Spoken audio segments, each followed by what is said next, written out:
This is Mary Frances Reynolds. She was born the 1st of April 1932 in the poor section of El Paso, Texas. As a youngster, she was nicknamed Franny, but years later she'll become the actress Debbie Reynolds. Debbie's father, Raymond Francis Reynolds, was called Ray, and Ray was a carpenter and would often repair houses for rent so that his family would have a temporary place to live. Debbie's mother, Maxine, that everybody called Minnie, would take in laundry to make extra money. Debbie's brother, William, 2 years older than Debbie, will become a well-known Hollywood makeup artist years later. Debbie, reflecting on her early childhood, said that during the Depression, they often slept in parks before they had a house. And when they did get a house, it was shared by her parents, grandparents, and 5 uncles. She said that her and her brother would oftentimes walk on the rails of a nearby railroad just for fun. And one day, she brought a hobo home with her. Her mother was shocked, but she gave him something to eat, and he went on his way. She said we were poor, but we never went hungry, even if Daddy had to go to the desert and shoot jackrabbits. She stated there was an advantage of being raised poor. You appreciate good fortune when you get it, and you value money. We were poor, but happy. When Debbie was 7, the family moved from El Paso and headed to Burbank, California, where Ray found a job with the Southern Pacific Railroad. Debbie said that when they reached California, her father got them rooms at a motel while he looked for a place to live within their budget.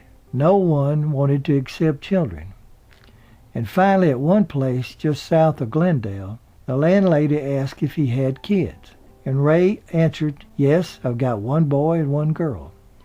"Well, then what are you going to do with them?" she asked, indicating that she didn't accept kids. Her daddy said, "Well, I thought I'd take them down to the Los Angeles River and drown them." She must have thought it was funny, or maybe she thought he might do it. Anyway, the next day we moved in.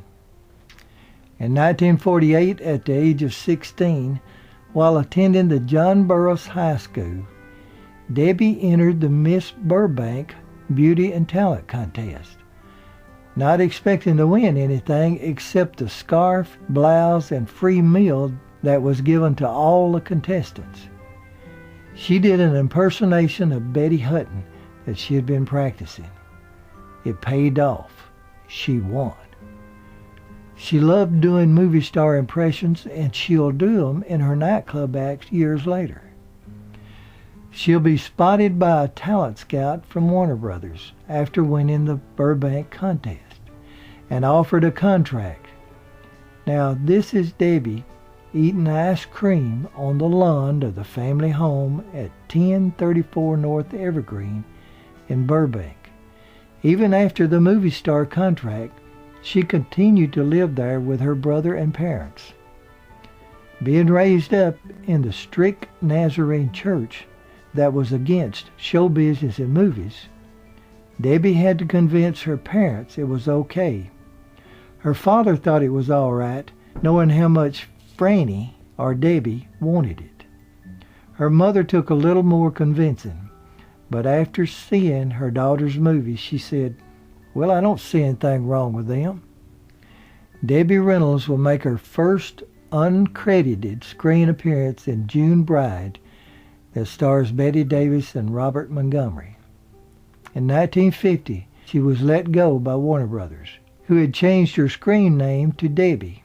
Fortunately, she was picked up with a long-term contract by MGM. Also that year, she was paired with Carlton Carpenter in 2 Weeks with Love. Abba Dabba Honeymoon, the song, became a hit. Now this is Debbie with Ray in the backyard of their home on Evergreen Street. In 1952, is the year that Debbie Reynolds becomes a movie star, starring with Gene Kelly and Donald O'Connor in Singing in the Rain. She was only 19 years old and had no experience whatsoever at dancing. She said the two hardest things that she ever did in her entire life was childbearing and performing in Dancing in the Rain. Although it launched her career, she said that Kelly was not happy about the studio assigning an inexperienced dancer and showed little mercy towards her. She actually danced until her feet would bleed from blisters. The strain was so great that she was once caught crying by Fred Astaire, who encouraged and supported her. The scene Good Morning took 14 brutal hours to film. Debbie Reynolds will star in over 50 movies in her career and will become one of the most loved and respected actresses in Hollywood. When describing Debbie's on-screen Girl Scout image, friends say that it's pretty much the way Debbie actually was. In 1955, while working with Frank Sinatra on the set of The Tender Trap, Debbie at the time was engaged to Eddie Fisher, and Sinatra told her, "Sweetie, don't marry him. They're nice people, but singers don't make good husbands." And her answer to Sinatra was, "But I love Eddie." So Debbie Reynolds and Eddie Fisher were married on September 26, 1955. It was considered by the press to be a fairy tale marriage. The all-American girl, admittedly a 23-year-old virgin movie actress, marries the handsome young singer. It was the first marriage for both. The next year in 1956, Debbie and Eddie would star in a movie together entitled Bottle of Joy. Now this is Debbie wearing her fur coat to hide their real bottle of joy, her pregnancy with her first child, Carrie, who was born the 21st of October, 1956.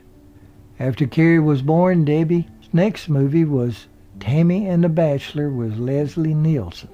25 at the time, and she played a 17-year-old girl. The movie was a disappointment to the studios until the song Tammy, sung by Debbie Reynolds, became a gold record and saved the movie. The next year in 1957, Debbie and Eddie will serve as bride and best man at their close friend's wedding, Elizabeth Taylor and Mike Todd. The next year, their second child, Todd, will be born on February the 24th, 1958. He was named after Eddie's close friend, Mike Todd. The same year, Debbie starred with Tony Reynolds in The Mating Game. Now this is Debbie on the Mating Game set with her children. And in 1958 will end as a tragic year when Mike Todd will be killed in a plane crash. Debbie will be heartbroken when she learns through the news media that her husband had been having an affair with her best friend, Elizabeth Taylor. In 1959, Eddie Fisher will leave his wife of 4 years, and on May the 12th, 1959, only 3.5 hours after his divorce from Debbie, he will marry Elizabeth Taylor. It will become a national scandal. It will permanently damage Eddie Fisher's career. NBC will cancel his weekly television show. He was dropped from his RCA Victor recording contract the next year in 1960. His marriage to Taylor will last only 5 years when Elizabeth Taylor will leave Fisher for actor Richard Burton. They were divorced on March the 6th, 1954.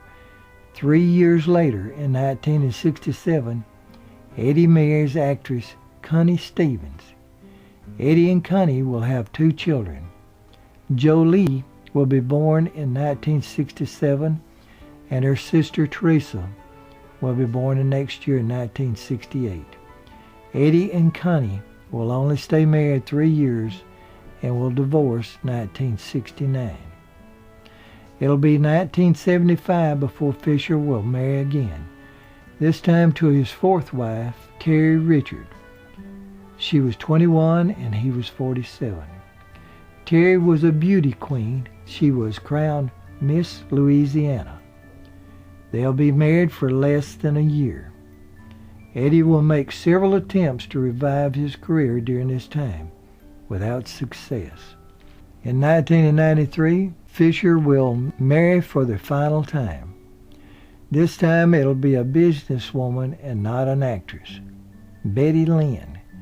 They'll remain married until her death on April 15, 2001 from lung cancer. After Betty's death, Fisher's health begins to decline. He suffers with back pain, loss of hearing, and bad eyesight caused from an eye operation. He will stay out of the public eye as much as possible. Eddie Fisher will be remembered as one of the 1950s great voices. Although he was not known as the most loving family man, and he did have a problem with drugs, he was right about one thing. The public was cruel to his career. When Elizabeth Taylor left Eddie to have an affair with Richard Burton, her career blossomed, no matter how many men she left. All his wives were forgiven by the public, regardless of the circumstances, but not Eddie. His resentment of this fact is shown in 1999 in his autobiography, Been There, Done That. On September the 9th, 2009, Eddie Fisher fell and broke his hip. 13 days later, after complications of surgery, Eddie Fisher will pass away on September the 22nd, 2010. He'll be cremated and his ashes buried next to his wife Betty Lynn Fisher. He'll be buried at the Cypress Lawn Memorial Park in Colma, California. Eddie has 2 stars, one for music located at the 6200 block of Hollywood Boulevard, and another for television on the east side of 1700 block of Vine Street. Eddie Fisher was 82 years old. Within a year after Fisher left Debbie Reynolds for Elizabeth Taylor, she will marry Harry Carl in 1960. Carl was a shoe manufacturer. Debbie said he was a nice man, he loved her kids and her, but he loved her money more. She said his gambling debts and bad investment cost her millions, 62 to be exact. She had to keep working, and that same year she would star with Tony Curtis in The Rat Race. During the filming of The Rat Race, Debbie would take off early each Friday to take her 13-year-old daughter Carrie and 13-year-old stepdaughter Tina to the Girl Scout meetings. Debbie was involved in Girl Scouting for most of her life. She loved it. Here is 17-year-old Debbie in her Girl Scout uniform. During her marriage to Harry Carl, it was reported that she became pregnant in 1961 and 63. Both pregnancies ended in stillbirth. As Debbie was working and making money, Harry was busy spending it. And in 1962, Debbie Reynolds will have a leading role among many other stars in a major motion picture, How the West Was Won. Debbie, along with making movies, also was performing on stage. She would do great impersonations of movie stars such as Bette Davis, Zsa Zsa Gabor, Betty Hutton, and several others. Now this is 6-year-old Carrie backstage watching her mother perform at the Riviera Hotel in Las Vegas in 1963. The next year, Debbie's performance in The Unsinkable Molly Brown will win her a nomination for an Oscar. Debbie was second choice for this part. She was chosen when Shirley MacLaine was unable to accept it. In 1969, Debbie decided to try her hand, as so many others did, in television, with the Debbie Reynolds Show on NBC. Within 1 year, Debbie was fighting with NBC executives over their use of cigarette advertisement on her show. They refused to cancel the ads, and soon the show itself was canceled. Between movies, TV, and stage acts, it did not leave much time for family. Debbie's daughter, Carrie, said that when her mom was at home on the weekends, she was usually tired and mostly asleep, that her and Todd would be so lonesome for her that they would sneak into her bedroom and sleep on the floor next to her and then leave before she woke up. Sometime around 1970, Debbie was traveling on the Queen Elizabeth when she learned that Elizabeth Taylor and Richard Burton were also aboard. She sent Liz a message, and Liz sent one back. They had dinner and laughs that night at Eddie Fisher's expense. Debbie said, looking back, that the divorce was the best thing that ever happened because he gave me 2 wonderful children. I believe, she said, in being friends with my kids' daddy, and I would if he had been a better father. In 1973, Harry Carl and Debbie Reynolds were divorced after 13 years.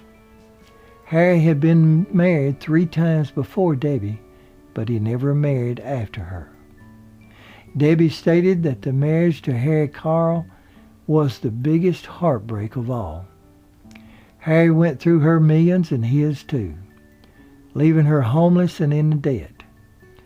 As unbelievable as it may sound, she even slept a few nights in her car, a Cadillac of course, after the government took everything for taxes. Debbie and 17-year-old Carrie even had to go to New York and star in a Broadway revival of Irene to make money to pay bills. 9 years after his divorce from Debbie, on the 29th of July, 1982, Harry Carl will enter the hospital in Los Angeles on the 6th of August.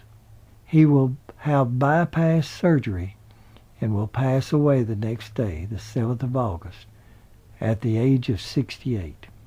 He will leave a son, Harry, and 3 daughters, Judy, Denise, and Tina. After her divorce from Harry Carl in 1973, Debbie Reynolds will continue to work and in time will rebuild her fortune. It'll be 11 years before she will marry again. She will spend most of these 11 years working and worrying about her children, especially Carrie. In 1977 through 1983, Carrie, at the age of 19, will become world famous as Princess Leia in Star Wars. She will also become dependent on drugs that will plague her for years.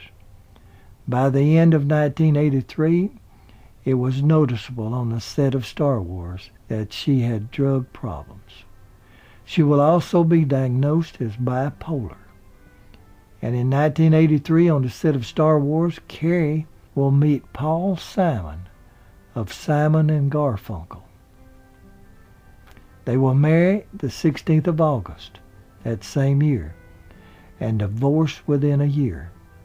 Simon will say that he was depressed for 2 years after his breakup with Carrie, and he will say that his songs on his album Graceland was written especially for her. The same year in 1984 that Carrie divorces Paul Simon, Debbie will marry real estate developer Richard Hamlet. They will divorce in 1996. Several things will happen during Debbie's 12-year marriage to Richard Hamlet. For one thing, Richard will talk her into purchasing a Las Vegas hotel and casino, the Paddle Wheel. She will pour millions into refurbishing it. He will secretly transfer the deed to her Bel Air home and add his name and other assets to his mistress and brother. Debbie will believe that Richard Hamlet was thinking of killing her by pushing her off a 12-story balcony after she confronted him about a mistress. There was a $1 million policy in Debbie's name, and he was the beneficiary. She stated that she had hid in a closet for an entire day waiting for him to leave. Debbie stated that he told her that he married her only for her money and it would cost her to get rid of him. She paid over $270,000 for him to leave, and he left behind her $2 million in debt. She sold her collection of TV and movie memorabilia to help pay off his debts. She later learned that he had pulled the same game on his first wife. In July of 1997, next year after Richard Hamlet left, her casino filed Chapter 11 bankruptcy. During the year Debbie was married to Hamlet, her daughter Carrie meets talent agent Brian Lord. They will not marry, but will live together for 3 years, and on July the 17th, 1992, their daughter Billy will be born. Through the years, Carrie will have romances, but Paul Simon will be her only marriage. She will continue to suffer from drug abuse and her bipolar illness while continuing to write movie scripts and acting. In 2001, Carrie wrote These Old Broads, a TV movie that aired 12 September 2001 on ABC. It was written especially for her mother.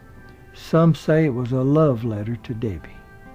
It starred Debbie Reynolds, Elizabeth Taylor, as they were friends again, and Joan Collins and Shirley MacLaine. The movie was a success and showed the talents of Carrie Fisher. And by that time, Carrie had appeared in 37 movies and written 4 novels. On the 26th of February 2005, the home of Carrie Fisher, located in Coldwater Canyon area of Beverly Hills, will be surrounded by reporters. Republican media advisor R. George Stevens was found dead in Carrie's bedroom. The papers had a field day when it was diagnosed and discovered that it was an overdose of cocaine and Oxycontin. It was another blow to Carrie's reputation. What the public did not know was that Carrie had often opened her home to friends suffering from addiction and AIDS. Stevens, a gay man, suffered from long-time addiction. As others, he was there planning to attend the Academy Award the next day. There were others staying at Fisher's home that night. Beds were all full, and that was why he was in Fisher's bedroom. It was later determined that Stevens had heart damage from long-term drug use, and it contributed to his death. In 2015, Carrie Fisher was offered a part in The Force Awakens, a sequel to Star Wars. Debbie was elated for her daughter Carrie. Although she would have to lose 40 pounds for the role, Carrie was off of drugs and her future was looking bright. When on a return transatlantic flight from London to Los Angeles on December the 23rd, 2016, Carrie Fisher suffered what the airlines called a medical emergency, and on arrival she was taken to the Ronald Reagan UCA Medical Center and placed on a ventilator. 4 days later, at 8:55 a.m. on the 27th of December, the child of Hollywood, Princess Leia, Carrie Frances Fisher, will succumb to a massive heart attack at the age of 60. Her mother, Debbie Reynolds, her daughter, Billy Loward, and her brother, Todd Fisher, along with her half-sisters, Jolie and Teresa, will all be heartbroken and shocked. While the family was making plans for Carrie's funeral, they knew that the family matriarch, 84-year-old Debbie Reynolds, was under tremendous strain, but no one expected what happened next. She told her son, Todd, "I want to be with Carrie." 30 minutes later, she suffered a massive stroke and was rushed from Todd's home to Cedars-Sinai Medical Center, where later on that afternoon, on the 28th of December 2016, She passed away one day after her daughter Carrie. Mourners will come to the front gate of Carrie and Debbie's home and walk up the single driveway leading to both houses. Carrie bought her home in 1993, shown in the upper right, and Debbie bought hers 7 years later next to her daughter in the lower left. They were both laid to rest at the Forest Lawn Memorial Park, Hollywood Hills. Carrie's ashes were placed in the crypt along with her mother, the actress Debbie Reynolds.